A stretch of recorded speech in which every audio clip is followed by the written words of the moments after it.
I tend to make people nervous because I don't like podiums. I don't like to be fixed. I like to move around. So this first row, you're going to be very uncomfortable right now. Right? I won't get too close to you.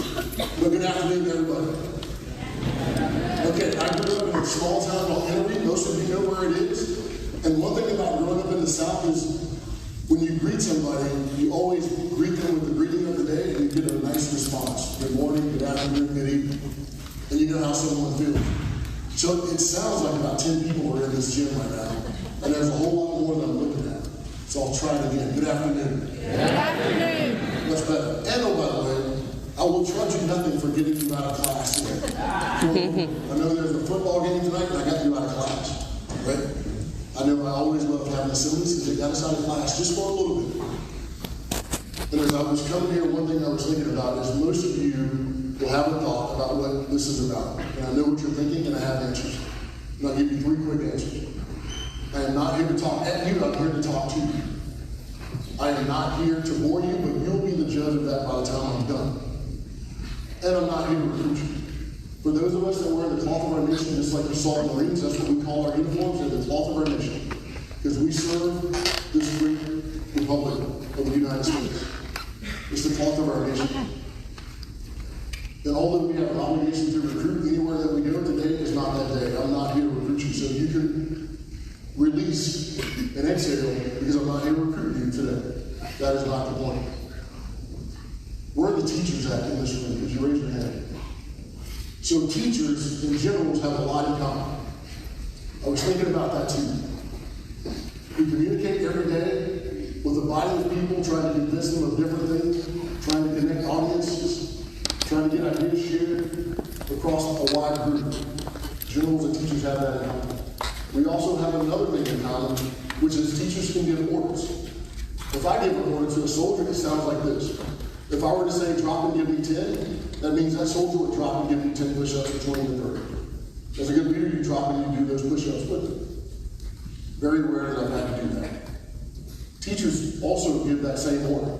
If a teacher says, drop and give me 10, that means drop your phone, drop whatever thoughts in your head, and give me 10 minutes of your attention. So I'll give you that same order this afternoon. Drop and give me 10. Just give me 10 minutes to talk to you about Veterans Day and veterans. That's what my 10 minutes will be about. And when you think about all those that serve, we don't have a lot in our country that serve actively in our Army, or Navy, or Air Force, Marine, or Coast Guard.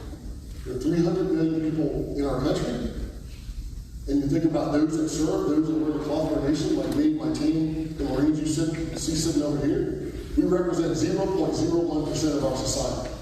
And if you ask if this room, if this gym reflected all of the United States, all 300 million, and somebody said, what does 0.01% look like? This row and this row, please stand up.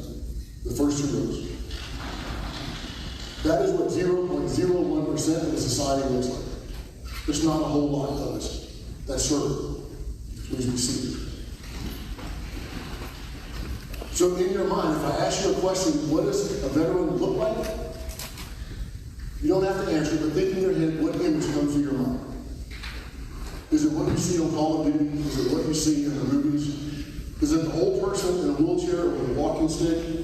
Or a walker with the hat on that says Army, Navy, Air Force, Marines, Vietnam, World War I, World War II? Is it that person? Is that image that comes up in your mind? Is it me? Is it the Marines you see sitting over here? Do we come in your mind? Most think they're not veterans because you still serve. Yes, we are veterans too. Notice that I did not say women, because that image normally does not come to mind when you think of a veteran. But we have many women who have served our great nation and made the ultimate sacrifice, but that image doesn't commonly come up. And I know we've done it already. You think about images you see like this. You think about images that are veterans that just stood up in the back. You see those images and what you see on TV. It should change your perspective. And the key part of my discussion today, in my 10 minutes, there's 3 T's of public speaking. You tell the audience what you're going to tell them, you tell them, and then you tell them what you told them. So today, I'm not here to tell you anything, I'm here to share. So it's about what you see, what you say, and what you do. I've already talked about the images that you may see in terms of what a veteran looks You see me, if I can ask one more time the veterans in the back if you can please stand. And I would also ask if you're a spouse of a veteran, please stand as well. Because that gives you a different perspective when you think about those spouses. So not only are you thinking that service member for his or her service, you're thinking their spouses that have been right there beside them throughout that journey and what that really means. And you think about their children. I graduated from this high school. My name is on these walls, and we started in kindergarten together, and we finished 12th grade together. I have two sons. My youngest son went to 10 schools in 12 years. My oldest son went to 11 schools in 12 years. Could you imagine changing schools every single year? Because your dad has to move or your mom has to deploy. That's the life of a military-connected family. So all of our veterans and your spouses, thank you for your service, and thank you for your sacrifice. Thank you.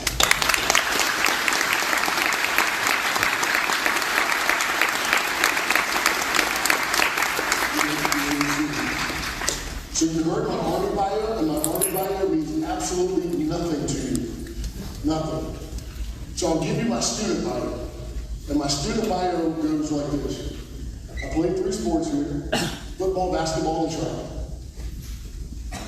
I played in a band, actually. Alto saxophone and baritone saxophone. But I did not march, because Willie Varner would not let us march in the band if we played football. We were out on the field Friday nights. I had good grades, not great grades. I was talking to one of your peers, and one of your peers was so excited to tell me, I've never got anything less than an A. I've never got a B. And I looked at your peer and I said, I never got a B either.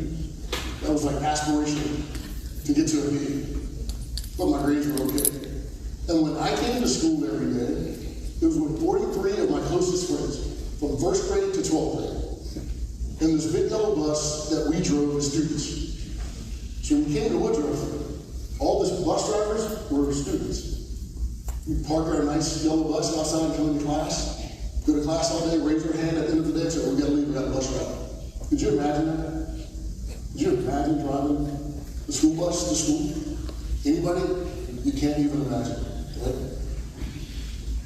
And we played for a legendary coach who was also a veteran on that wall, Willie Varner, World War II. And when he was asked in an interview about winning, his quote was, I never thought it was difficult, I just thought it was what you're supposed to do. At Woodruff, we never talked about losing, ever, because of the veteran. He fought in World War II. You don't talk about losing. We just thought that's what we're supposed to do. So when you look at the names and the records all around this gym, everybody on these walls, they thought that is what they're supposed to do. You don't worry about losing. You just do what you're supposed to do. You're all connected to veterans and you may not even know it. I was connected to one, like me and my peers, and we didn't even know it. Some of you at some point in time will be a veteran, but you just don't know it yet. Just like me, many of you will sit there and go, there is no way I will want any branch of the military. I said the same thing. Coming out of high school, I had a scholarship offer to the United States Military Academy. And I said, I'm not going there because I'm not going to join the military. How ironic is life? Because I stand here before you right now as a 3-star general. A lot of you will have that same state of mind. I will never do that. There's never an ever and there's never an always. So never say what you will not do. Back to my 3 points. We've talked about what you will see. So what is it you do? Do not confuse the two in terms of Veterans Day and Memorial Day. There are 2 holidays that we celebrate. It is okay to say Happy Veterans Day to a veteran. It is okay to say thank you for your service. If you really want to be good, say thank you for your sacrifice as well. The 2 go hand in hand. If you want to be better than that, if you ever see that individual with a Vietnam on their hat or shirt or whatever the case may be, simply say welcome home and watch the smile on that veteran's face. Because when they came back from Vietnam, they weren't welcome. Like I was welcome back, coming back from Iraq and Afghanistan. So the appropriate thing to say to them is welcome home. And you will get a big smile, guaranteed. When it comes to Memorial Day, it's different. There is nothing happy about Memorial Day. So don't make the mistake to say Happy Memorial Day. Because that is when we pay true respect and honor to those that we've lost, who've made the ultimate sacrifice for our nation, on behalf of our nation, in defense of our nation. And so for some families, there's a loss of the soldier, sailor, airman, marine, coast guardsman, and now we have the Space Force. And then the Space Force, we refer to those people as guardians. But there's been a loss. Some table will have a seat empty for eternity because they lost a service member in that family. So the two are drastically different in terms of how you think about Veterans Day and how you think about Memorial Day. And then you think about those that currently serve in that small percentage. So it's huge when you can say thank you for what you do. When you look at a veteran, when you see a veteran or their spouse or their family, none of us ever want sympathy. We understand what we do. We stand beside this flag, raise our right hand, and we take an oath to support and defend the Constitution of the United States. We know we do that. You don't need sympathy for that. That is something we volunteer to do. Of our own free will and free will. But empathy is okay. It is okay to be empathetic in terms of what we do. And to those families and to those veterans who have served, who have sacrificed for our nation. Very few will, very few can. That's what you're thanking them for. So what you see, what you say, and lastly, what do you do? Always be mindful. If I think about my career, I've been many places around the globe, lived in many places, fought in combat multiple times.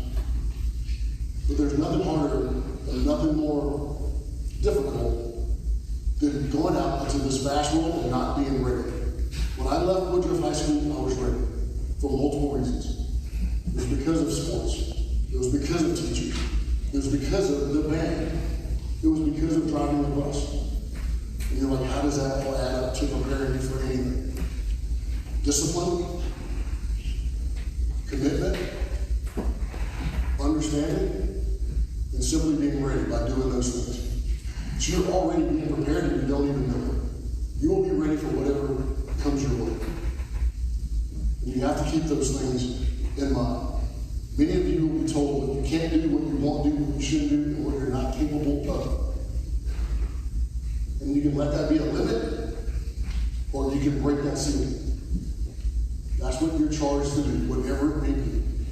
For those of us that joined the military, somebody said we can't, we shouldn't, we couldn't, and we're not capable. Just like it was said to me. And you're like, okay, I will take that and up you one. So I want to find the hardest possible thing that I can do to prove you wrong.